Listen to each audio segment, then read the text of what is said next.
Our third game takes place on Battlefield of Eternity. Roccat versus virtus.pro. That's the two teams that are going up against each other once more, and this is the last time. The third map in the best of 3 is kind of the end of it.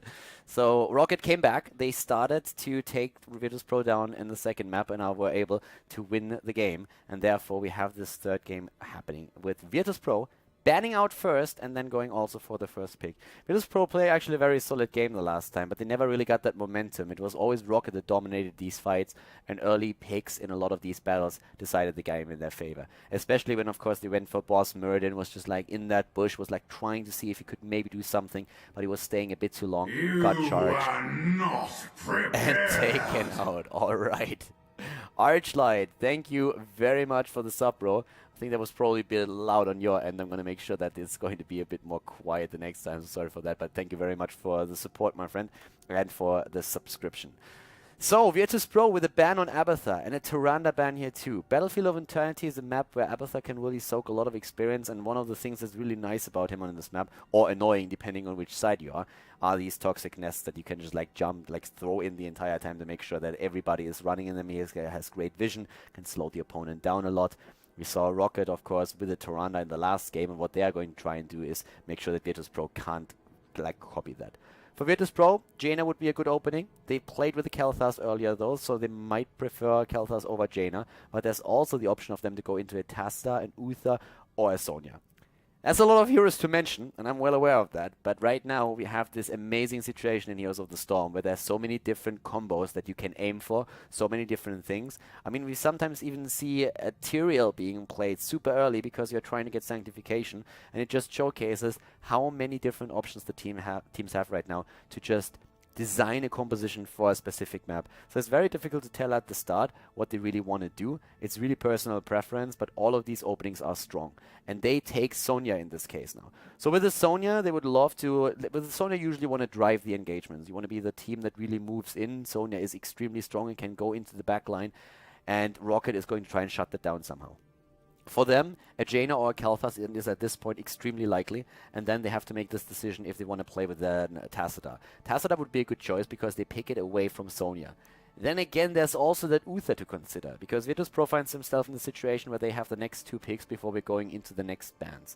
And with them committing to a Sonya already, they will be able to either get a Tacita or an Uther. It's very unlikely that Roccat is going to take both here. So Roccat has to make the decision which one of the two they are trying to take, or if they maybe don't take one of them at all. But that would give the opportunity to virtus.pro to take all of it. And look at that. It is indeed the Kel'Thas plus ETC, but no Tacita, no Uther. So virtus.pro can now take at least one of them, if not both.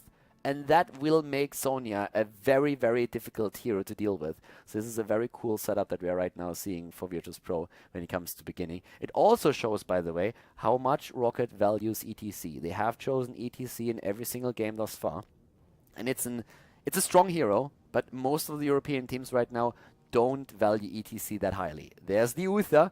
Now the only question, do they go and take that Tacita as well, or are they saying Uther with Divine Shield? That's enough, we're going to be good. That's alright, we don't need more than that. They have options here, and the question is, what exactly are they going to choose? They go in Muradin, so they have a very similar setup with the engagement, and I like that. Roccat is very likely to either pick or ban Tacita at this point. virtus.pro would love to take a Tacita here, I can tell you that much. Get a Tacita, throw in a Falstad, a Reyna, just like one of these auto-attack range heroes that you can use in such a setup. But yeah, so Roccat is either going to ban Tacita or pick Tacita. They have the next 2 picks as well. If they don't ban Tacita, they are kind of likely to ban out one of the damage dealers, I suppose. They might pick another damage dealer up in their next pick phase, and then also Tacita if they don't ban him out. So that's one of the options that they have to just like say, okay, let's deny them some of the range damage. And that's exactly what happens. They deny the range damage, so they are likely to take Tacita. If virtus.pro doesn't ban him out now, they have the next ban. So virtus.pro can look at this and can say, okay, we ban out either Tacita, or they could ban a frontliner. They could, for example, say that ETC, like a Tyrael, could ban a Tyrael out on Battlefield of Eternity. We have seen a variety of heroes actually at the front line for Roccat in the last few games. So they could ban out... Well, I don't think they're going to ban out Leoric, but Leoric is something that I could see Roccat take since they already committed to it in the first game. There's the ban on Tyrael, as kinda anticipated. Roccat is currently, I still suspect them with a Tacita plus X. You'd still need a healer. There is the option to go, with the Sonya and the Muradin is actually a little bit tricky. You might consider that Karazim, and I think that Roccat would like to play Karazim. A Brightwing could help with just the mobility on the map. So Karazim and Brightwing would be my personal choices. Malfurion is strong and taken by a lot of teams, but personally I would prefer either a Brightwing or a Karazim. For different reasons, but still for the addition here. Tacita has been taken, okay, so that was expected. And with Tacita, I would most likely try and add maybe the Brightwing here. You can play Tacita solo. A lot of teams play Tacita solo now. I would be afraid. But that's me. I would be afraid to play Tacita solo against this setup. We've seen a lot of teams playing very successful games with Tacita solo, but it also backfired a couple of times, like really badly. Still, with Muradin, Uther, and Sonya, like this much stun, I would add something that can help me with that. And that would be a cleanse, for example, would be kind of nice. Or even the polymorph. Or maybe like that Divine Palm. So yeah, Karazim or Brightwing would, in my opinion, still be a good choice here. But they can take those last. They don't have to take those now. Because, well, virtus.pro is very unlikely to pick one or both of them. So Arthas is the second tank for Roccat. virtus.pro, with this setup, still needs range damage. And now there's the question, are they going to pick a Brightwing? Sorry, no, they are not going to pick the Brightwing. Sorry, my bad. So I think they could pick a Falstad here. There is still Jaina. I'm completely forgetting about Jaina, but they picked the Falstad first. All right, as I said, I like it. They picked both, Falstad and Jaina. Really well done. So, yeah, job well done here. And, yeah, at this point, we have Roccat currently with the last pick. They might not go for it, but I have to say it again. I would love for an additional healer. I think in this setup, a Brightwing, especially against Falstad, is really solid. I could see Roccat go into something completely different, play the Tacita solo, but personally, my personal preference in this setup would definitely add another healer. And they add Brightwing. I like it. Okay, awesome. So they take Brightwing, and I like that setup for them. I feel it's a good choice. I would still give the edge to virtus.pro, I have to admit. With the setup that is being played right now, Roccat once again just relies heavily on that ETC. We have, of course, still Kalthas. That is a bit of an issue, or can be a bit of an issue if he gets enough chain bombs in. But then we have so many stuns right now. We have Muradin, Uther, and Sonya with stuns and burst, and that Sonya Jaina is extremely strong. We have a Falstad as well. I think virtus.pro has a great setup here. Rockets can be very dangerous. I'm not saying that they have like a shitty setup or anything, but I would give a bit of an edge here to virtus.pro currently looking at this. As is, we're going to go into the game once that the lobby is set up and the players are ready. I'm actually like double checking right now if the lobby is already in play, and yes, it actually is. That's cool. So let's see if something's switched with the teams. Nope, everything's fine. And that means we can go straight into our next game once that the players are ready. Awesome. All right. That's actually pretty strong. But yeah, good lineups here. I like that, especially for the map that we're currently seeing. So that's going to be an interesting one. But yeah, let's see how they're going to play it here. We have Sefkaje again on Reyna, and I really like him on Reyna. Oh, actually, no, he's not playing on Reyna, of course. He was still pre-selected from the last game. We have instead, at this point, yep, the Bird. When that skin got introduced, like the Buccaneer Falstad, I was like looking and it was just like, this is just looking bad. Like, why would you take this? But the audio cues that that thing has are amazing, and I really like the tins. So I'm getting more and more, I'm becoming more and more of a fan of that Falstad skin, especially, of course, the thing that looks like a pigeon, because it's the carry pigeon, because you carry the game. Yeah, it's pretty awesome. But yeah, the game is loading, so we're going to jump into our third and deciding map between these two teams here at the Heroes Battle Arena, powered by G2A on Twitch, two sponsors that make this whole thing possible. So I hope that you guys are enjoying the show, and keep in mind, if you do enjoy the games and also the commentary, then hit that follow button on Twitch and follow here.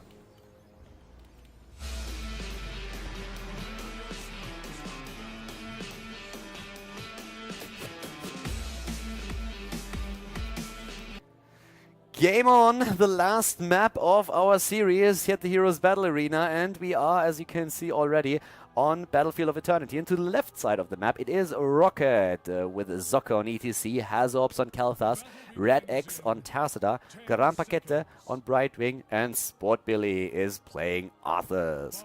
To the right side of the map, it's Sefkaje on Falstad. We have Power of Dream playing Muradin here. Also unstable on Uther. At the same time, it's Andelendi on Jaina, and BKB is playing Sonya here.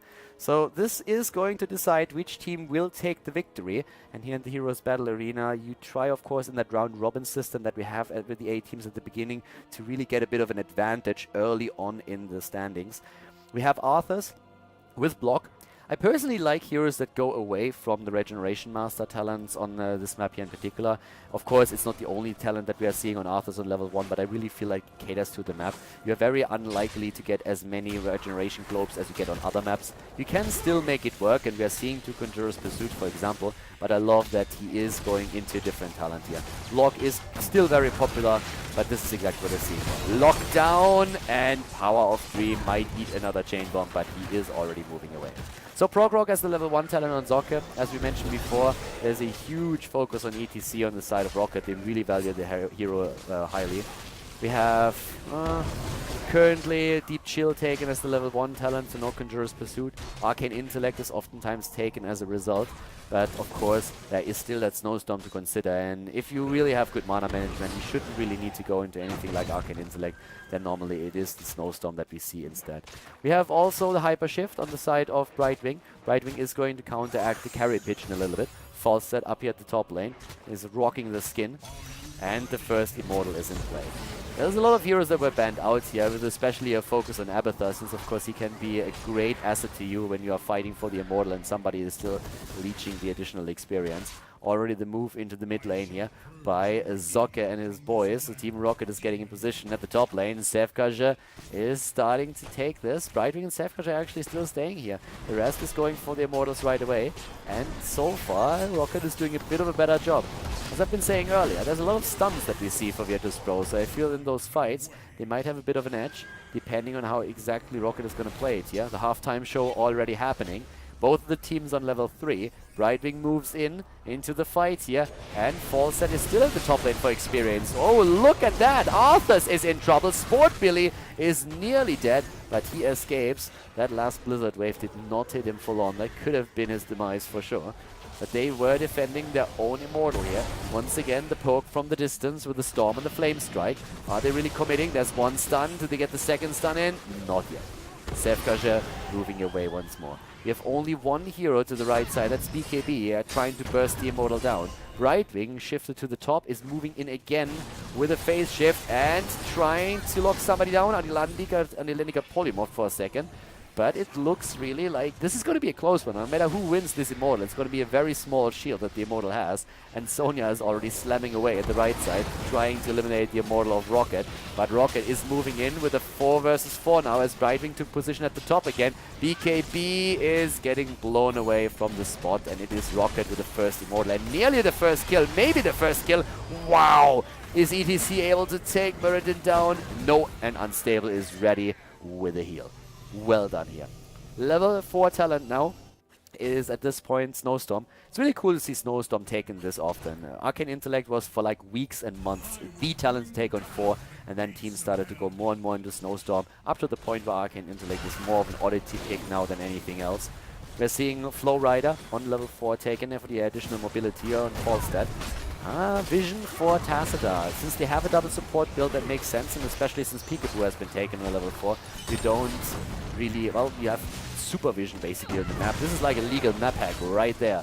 Mental Acuity with the Oracle cooldown reduction and the Peekaboo. You are always going to see what's going on in these fights. Destruction for Arthurs is going to help him with extra damage on a single target. That can be really nice. Grandpa Kette is exploiting that Brightwing mobility as much as he possibly can, with him always being up at the top lane and soaking this out. And right now we are also seeing, well, as you can tell, a few heroes roaming around and most likely going to go for a couple of these camps early on. Especially when we're talking Sonya. Sonya is amazing. The sustain that she has is just so incredible, and it's something that she is going to try to put to some use. Of course, she needs still a bit of help, and BKB is happy to provide that, so they are moving in. Sonya, by the way, in level 1 then into the Shot of Fury. Different talents to take. On an A, it's actually for McIntyre and a few other players that we've seen, kind of normal to take block on her on level 1. On Europe, it's very different. Europe takes either Shot of Fury or they go into Warpaint. Really good kill against Falstad here, by the way. And they go for ETC as a potential counter kill, but Grand Paquette jumps in and helps out. They have level 7, and that means that he has the hyper shield, or the face shield here. Really nice jump. Well done here. Keeps them alive. 1 kill so far for Roccat. They took down Falstad, and that's already about it. But we have virtus.pro now trying to get level 7 too. And look at BKB. What is he doing at the left side of the map? Was he trying to flank? Was he trying to steal a camp away? Whatever he was trying to do, that backfired hard, and he is not going to make it. Uther was just not there in time, so BKB is down. The Immortal is spawning in 13 seconds, and that was the second kill for Team Roccat, and they are using that advantage in numbers to push the bot lane again, thinking about taking the mercenary camp here, apparently. We have on level 7 the cleanse now taken, and that is also one of the interesting parts, that we don't even see the cleanse approach on the side of Roccat. Now, of course, we're talking Brightwing here, so if you would try and go for cleanse, then you give up the face shield, and who really wants to give up that massive shield that you get every single time you jump in with a face shift? But we have that stun on the side of virtus.pro that could become a problem, so that's always like one of these things that you have to wage. Once again, Zocke moves in. Zocke, he's getting hit hard, but so does Jaina, and Jaina and Uther are down. ETC dies, but this is not looking good for virtus.pro. They are a bit, I want to say they are a little bit over-eager. I'm not quite sure if you guys agree, but at this point they just like move in every single time, try to fight for things where they are not really in that good spot that they are trying to look for, and then they get taken out. So they are starting to fall farther and farther behind and give Roccat an even bigger lead, instead of just playing this a bit more patient and waiting for a good opportunity. They jumped at the camp, but the camp was nearly taken out, so they went in, but they kill against Jaina super early. That's the big problem that you run with this comp. If Jaina dies this early in the match, then there's very little that you can do with the rest of your team. You need the burst damage. All these stuns that we have highly depend on the burst damage to be ready, and that just wasn't the case. Now Roccat is claiming 10. They're trying to go for 10 at least. And once they get 10, they can get the Immortal as well. This is actually the reason why they don't even go for the Immortal immediately. They're just saying, hey, the only thing we need to do is wait for our rogue abilities. Unstable on his Judgment Uther is already attacking the Immortal here. He doesn't really have the most damage to make that happen. And he's isolated now. What's going on here? virtus.pro, you guys have such a nice setup. The composition for them is really strong, but the play that we're seeing at this point is a bit underwhelming. Unstable is, well, maybe escaping. Nope. Force Wall is denying him that, and that is, of course, now also level 10, where we have a mosh pit, and it looks like virtus.pro is still there. Power of Dream has to move away, and he has to do it soon. Alright, he's doing it. And, of course, up at the top lane, Falstad is trying to get some experience. But right now we have 6 kills against 1. We have Roccat going for the Immortal, and we all know what that means. That's going to be a pretty strong Immortal here. Halftime show is once again happening, and bam, as soon as it's over, we're going to see that burst damage for Roccat. But they start to roam again. They catch Power of Dream here. Pull him off. Lockdown. No, the Gravity Lapse does not hit, but it's the Howling Blast and the Mosh Pit. Zocke annihilates Muradin, and now it is the chase again. The Immortal has been ignored for now, but they have level 11 now versus level 9, and they can go to the top before 10 hits for virtus.pro. And virtus.pro is down one of their heroes either way. So a little bit of a weird positioning here on the side of virtus.pro. They need to get, let's be honest here, let's face it, they need to get their shit together. They have a good setup, they're a strong team, they're an amazing team, they're super aggressive, they know how to play this, but right now they are just playing a little bit too far out. They have their level 10s though, and this is the chance for them to turn it around. The Immortal has not been eliminated yet. Grand Paquette jumps away in the last second before he's about to drop. Roccat is pushed back. 7 kills against 1 for them thus far. They have the lead in experience. They also are about to hit a very strong Immortal. You still see Sonya moving in at the bot Immortal, trying to get a few of the shields down. But this is exactly the moment that Roccat was waiting for, and they take this one. But Sport Billy solo Tassadar though with a great wall here. And this is looking a bit better for virtus.pro now. They are the ones to really engage into this, but the Immortal is still working for Team Roccat. There comes again the attempt to burst Zocke, but he moved away. Sport Billy is attempting to turn things around, or at least tempted to, but virtus.pro have to be careful now. They are already on the way back. They take retreat, and they take cover at the fort.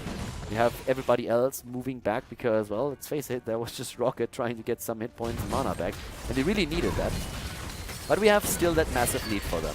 But it's looking a little bit better with the control in these fights for virtus.pro now, so I like how they're adjusting. Brightwing is jumping away with the blink heal, so no real problem here for Roccat to stay alive. And at the bot lane, Sefkaje, is he going to be in trouble? He should have the Mighty Gust still ready, so he can use that as a panic button if he really gets locked down, but he's just posturing around a bit and waiting for the rest of the team to move in. Is he going to try and fly and Mighty Gust them into the team? Nah. The problem for them is really the experience. I mean, it's level 13 nearly for Roccat, and that is a great position for them to be in once again. The cool thing, at least for virtus.pro, is that there's nothing on the map to take except for the bruiser camps, and they are already being taken. So Sefkaje is already on the way to the top to secure some additional experience. But being behind this much at this point really means that they have to step it up a bit to get the extra EXP so that they hit level 13 too. But the Immortal has just now been taken out, so that of course means that they will be in a spot where they can just simply say, alright, let's wait a little bit, play this safe, get the level 13. There's not going to be an Immortal in the next few seconds, so they should be able to secure, well, maybe not the entire level, but they will be really close to the level 13 talent once they are there.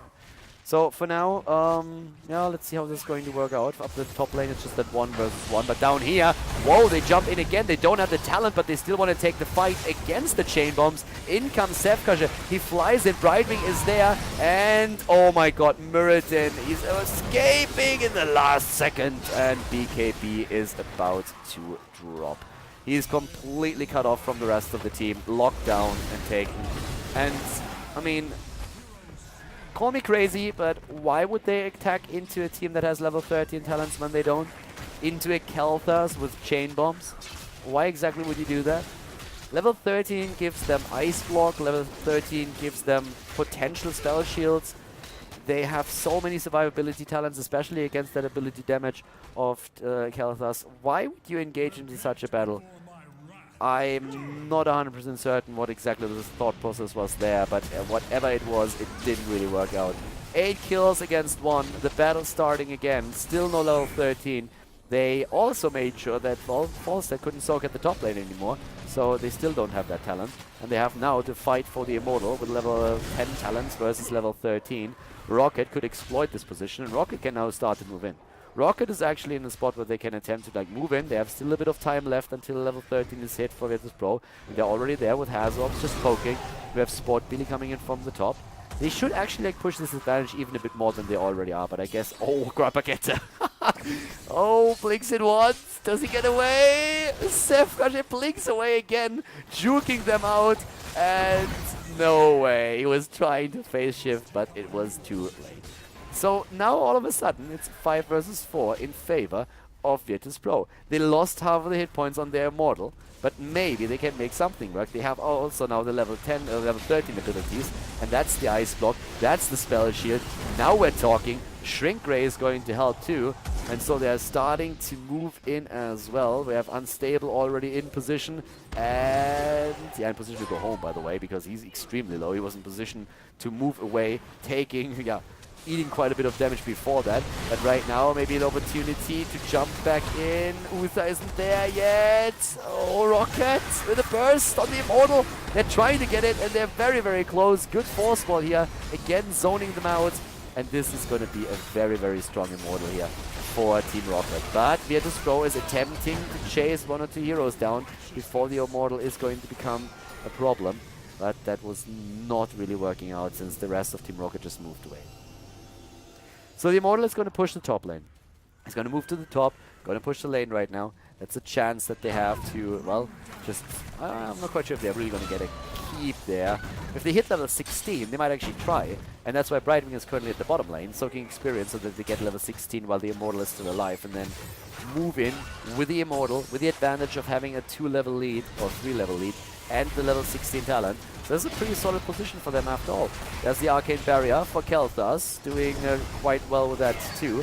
And we are having now a speed battle taken for Soccer. That of course is also increasing the engage potential and the chase potential for them. With, on level 16, the Greater Polymorph taken plus the Stone Scene. Great talents for them.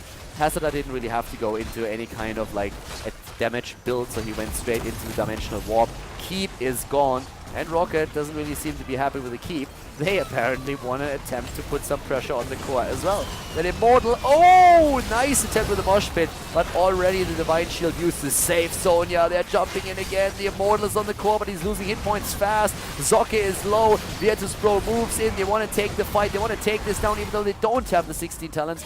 Mighty Gust had to be used. The Immortal is going to fall. He's still scratching those shields a bit. 95% on the core now. But the move back by Roccat, and of course the most important part, the keep, is gone.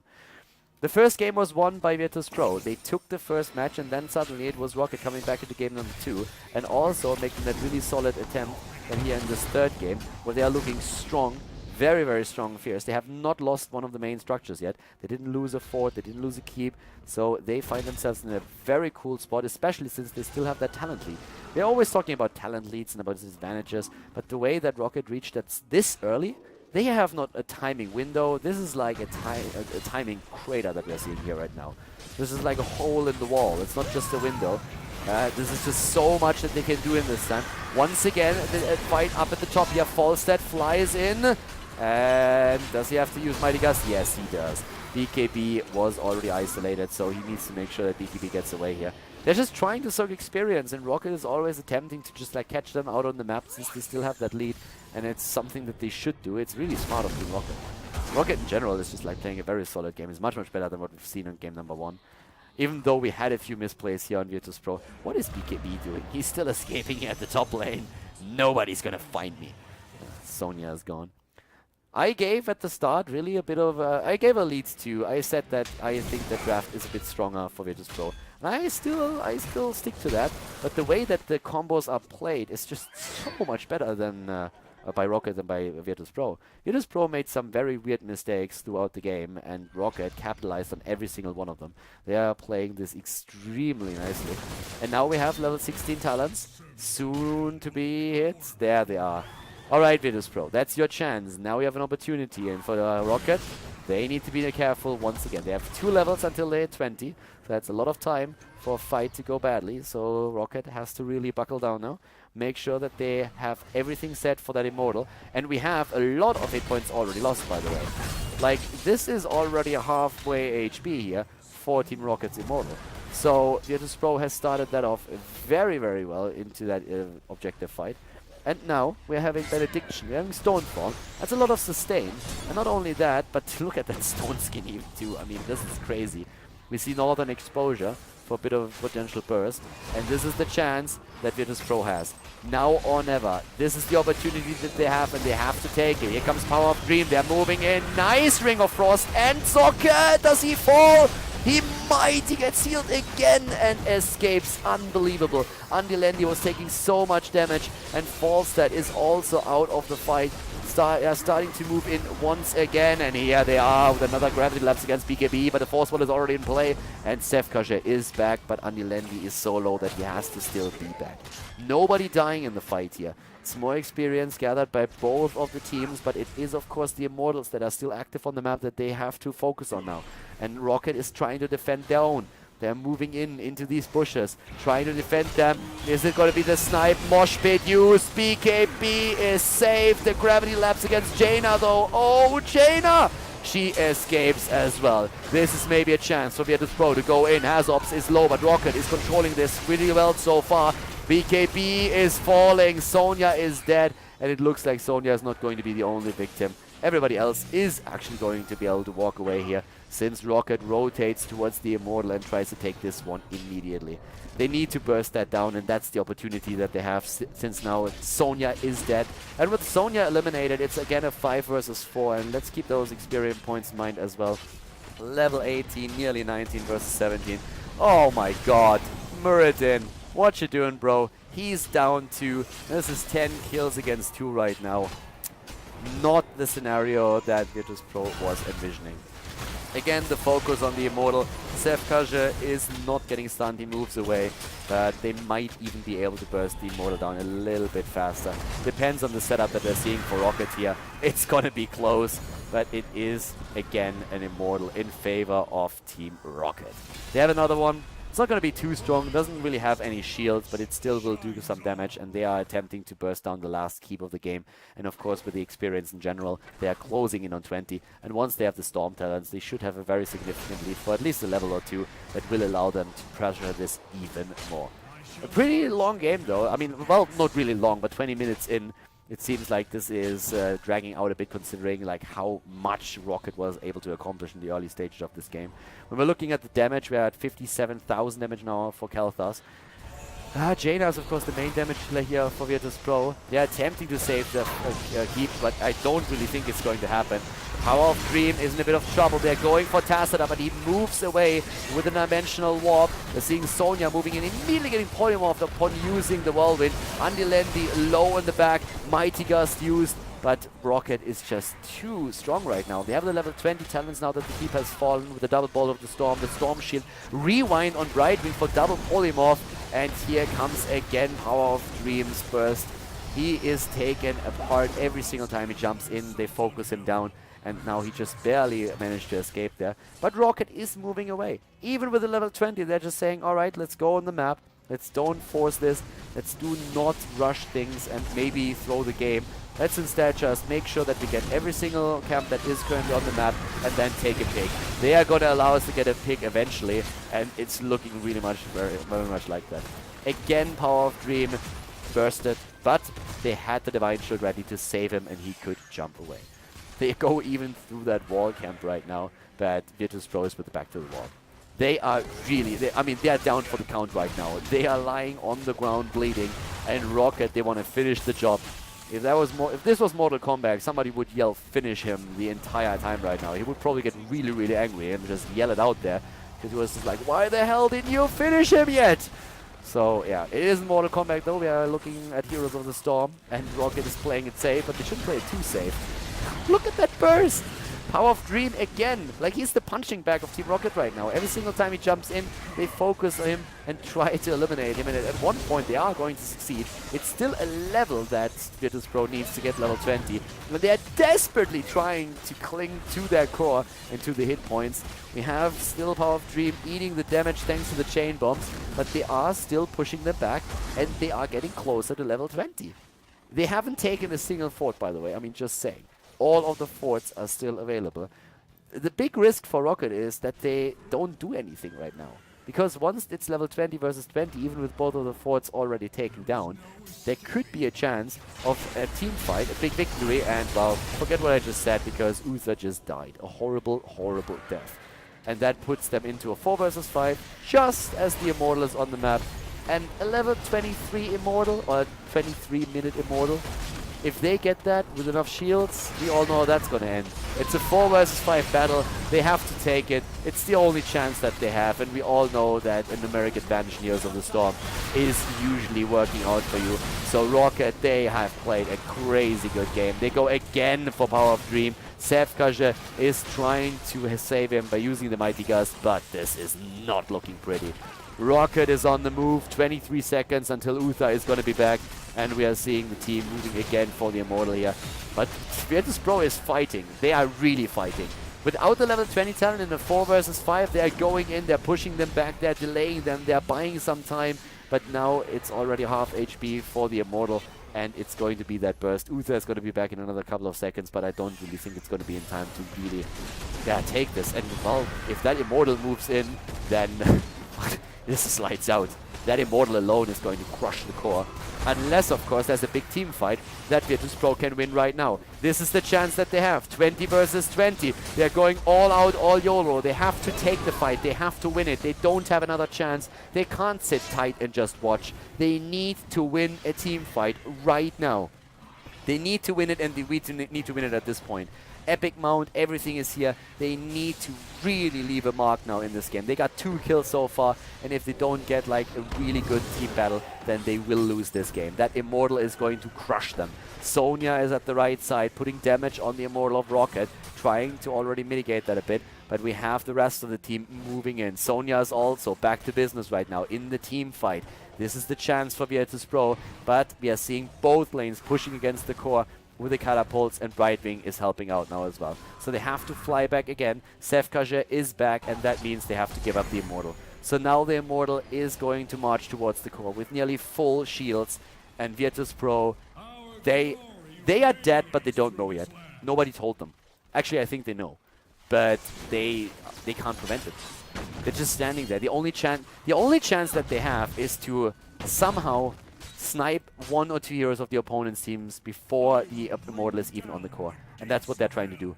They're actually trying to move to the side right now for a flank. And it is incredibly risky. It is just so unbelievably risky right now what they're doing. But they don't have another chance. That's the problem that they have. Divine Shield on Sonya. BKB moves in. The Arcane Barrier on Hazorps is making him nearly invulnerable to that damage though. Sevkasha attack. The Immortal marches towards the core. He has so much damage in. Chain bombs everywhere. Sevkasha nearly dies. Look at the mosh pit. This is brilliant, and the Immortal is already taking the core apart. No matter how this fight ends, this game is going to end in favor of Team Roccat. Immortal is just like doing work, and down goes Sonya, Jaina, and Uther. This is game Roccat after being down 1 map in the best of 3 series. They take it with a 2-1. Crazy good play by them here today, and they win the best of 3 at the Heroes Battle Arena.